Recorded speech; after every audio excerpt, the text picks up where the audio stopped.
Cher tradosorien, vous le savez, je suis plutôt catalogué comme un trader systématique qu'un trader, on va dire, discrétionnaire, c'est-à-dire que j'aime bien appliquer des statistiques et des probabilités. Pourtant, le scénario que je vais vous sortir aujourd'hui n'est pas systématique, il est plutôt subjectif et il nous amène à considérer une baisse totale depuis les plus hauts sur le CAC 40 proche de 20%. Je vais vous montrer ça dans cette vidéo. Salut, c'est Trado, content de vous retrouver pour la mise à jour de l'analyse technique du CAC 40. Alors tout d'abord, je ne veux pas du tout vous effrayer. Une baisse de 20%, 1, c'est pas garanti. 2, ça arrive quasiment tous les ans. Et 3, je me trompe souvent, il n'y a aucune raison pour que j'ai raison cette fois-ci. De toute façon, l'analyse technique, ça sert à faire des scénarios. Après, il faut toujours relativiser. Donc voilà où nous en sommes. Vous le savez, je vais commencer une fois n'est pas coutume par le SP500 et le Nasdaq. Le SP500 a fait une très mauvaise séance qui nous a amené à casser cette zone de support qu'on avait identifiée pas plus tard que ce week-end, enfin peut-être même hier. Ok, on avait un support, il a été cassé, bye bye support.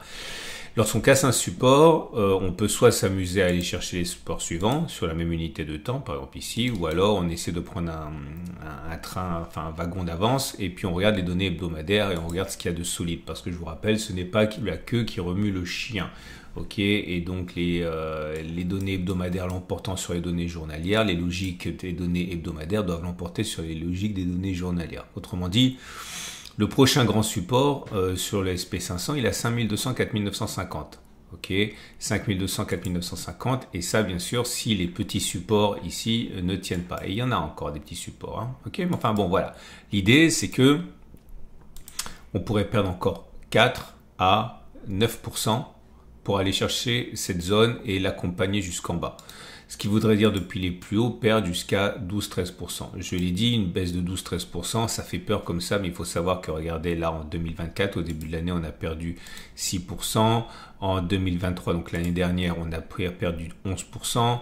En 2022, on a perdu 20%. Bref, si on devait perdre 20%, enfin même pas 12-13%, ici ce serait, voilà, on a ça tous les ans, il faut pas du tout s'en alarmer. Donc bref, si on part du principe qu'on va chercher 5200-4950, on regarde, on essaie d'avoir un petit peu de réconfort du côté du Nasdaq, et spoiler, on n'en aura pas, puisque regardez, le Nasdaq a également abandonné ici sa zone de support, ce qui veut dire que depuis les plus hauts, on en est à moins 8%. Et si on va visiter la zone de support hebdomadaire qui est là, pareil, il y a des petites zones de support journalières ici, c'est pas la question, on est quasiment dessus. On peut très bien imaginer que le cauchemar soit terminé. Mais voilà, si on fait le scénario d'une prise de profit importante sur le Nasdaq comme sur le SP500, eh bien, il n'y a pas de répit avant la zone de support suivante en données hebdomadaires, à savoir ici entre moins 5 et moins 12%, ce qui nous amène depuis les plus hauts à perdre 18% aussi. Ok, et là aussi, il ne faut pas du tout penser exceptionnel. En 2022, on a perdu 37% avant d'inscrire des nouveaux records. Là, c'était 2020. Bon, c'était Covid, c'est un peu spécial, mais bon, on a perdu 30% aussi. Et donc, perdre aujourd'hui, voilà, 17%. Bon, excusez-moi, mais c'est franchement normal et voire anecdotique par rapport à ce qu'on a connu l'année dernière et l'année d'avant. Donc, maintenant, on va revenir à notre CAC 40 et vous expliquer la raison pour laquelle je m'interroge. Ok, voilà où on est sur les données journalières. On est en train de montrer une résistance, enfin une résistance sans jeu de mots, assez importante puisqu'on n'arrive pas à casser la zone. Je reviens sur les données journalières. J'avais expliqué que j'envisageais que l'on comble ce gap là. Ça fait un moment qu'il nous nargue ce gap. Et j'avais dit, si on casse cette zone par le bas, normalement, c'est le gap. Et je m'étais arrêté à ça. Ok, donc ça voulait dire par rapport au plus haut, abandonner. On est déjà à 10% de baisse depuis les plus hauts. Donc si on va chercher le gap, c'est 11. Si on va chercher le bas du support hebdomadaire, c'est 12%. Oui, mais voilà. Si le Nasdaq et le SP500 des gaz, si vous me passez l'expression, je vois pourquoi on s'arrêterait en faisant uniquement moins 3% alors que le Nasdaq et le SP500 abandonneraient encore 5, 6, 7, 8, 10%. J'y crois pas du tout parce que vous le savez, le CAC 40 est moribond avec le luxe qui est en train de se casser les gencives là. Et de toute manière, la situation politique, etc., etc. De toute façon, il ne faut pas rêver. Hein. Si le CAC ne montait pas, voire baissait pendant que les marchés américains montaient, si les marchés américains baissent, le CAC 40 va vomir partout.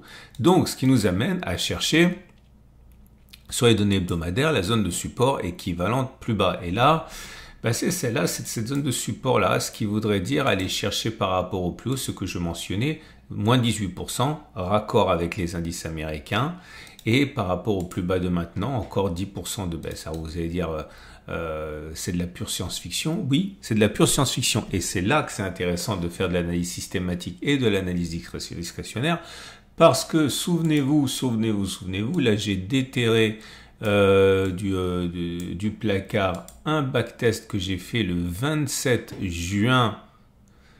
Non, c'est pas celui-là, c'était plus tard. C'était un backtest que j'ai fait, pardonnez-moi, je l'ai perdu.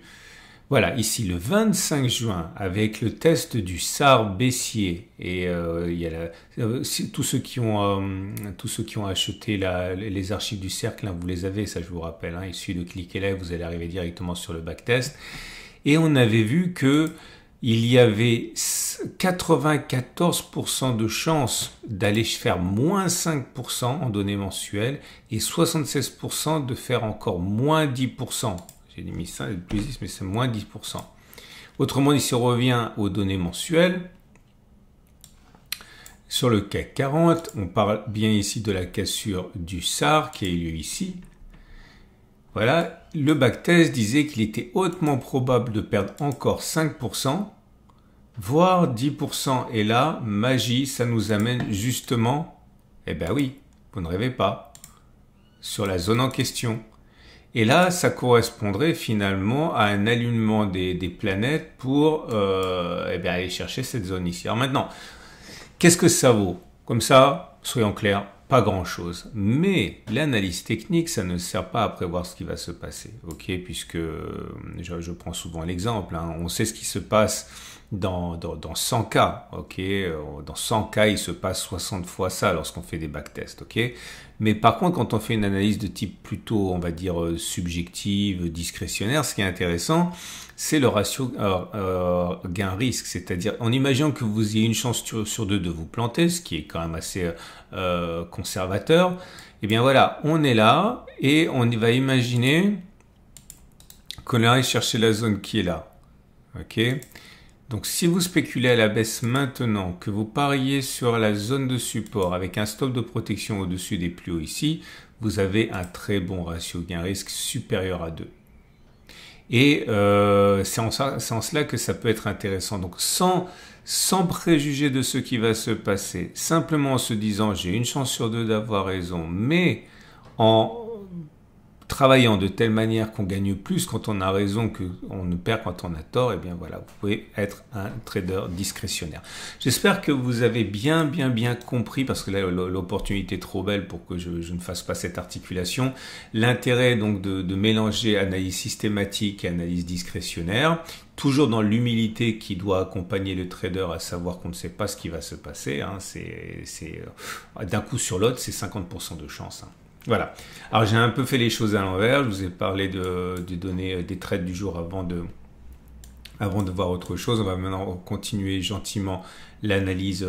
Regardez là, il y a plein de choses. Hein. Là, je vais bientôt mettre à jour les backtests d'ailleurs, parce que ça faisait un moment que j'avais rien fait vu qu'on était toujours encore dans la zone de trading range, mais là on devrait bientôt avoir tous ces trucs noirs là que j'ai pas mis à jour. C'est simplement parce que j'attendais des résultats. Donc là je devrais avoir pas mal de choses qui vont se décanter et je vais compléter ça bientôt. Mais vous l'aurez compris, on a des éléments qui militent pour une continuation de la baisse, et là on doit à un miracle le fait qu'on n'ait pas encore cassé de cette zone de support compte tenu de ce qui se passe aux États-Unis depuis 48 heures. Voilà. Donc, si on fait abstraction de ce que j'ai raconté, Vous pouvez éventuellement spéculer à la baisse dès l'ouverture, hein, pourquoi pas, et puis viser le comblement du gap. Si vous êtes acheteur, vous pouvez très bien penser que non, ça va aller, parce que tout ce que j'ai dit, c'est finalement qu'un scénario. Hein. Vous pouvez très bien considérer que cette zone va tenir, on n'ira pas plus bas.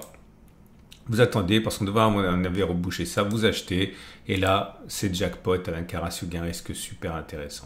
Ok, voilà, j'espère que cela vous guidera un petit peu. Il y a plein de choses qui vous attendent dans l'onglet communauté de ma chaîne YouTube, et je vous dis à demain pour la mise à jour.